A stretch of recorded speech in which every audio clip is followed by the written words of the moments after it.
Kongresi i Berlinit s'ia njofti të drejtat kombit shqiptar. Kjo rrëfen se Shqipnia s'ka pas kurrë mbrojtës, si kanë pas kombet e tjera të Ballkanit.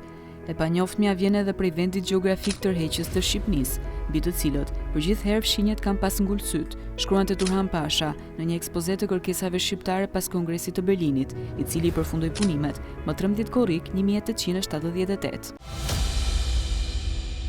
Më 13 qershor 1878, udhëheqësi ndërkombëtar u mblodhën në Berlin pas krizës ruso-turke për të rishikuar traktatin në Shën Stefanit.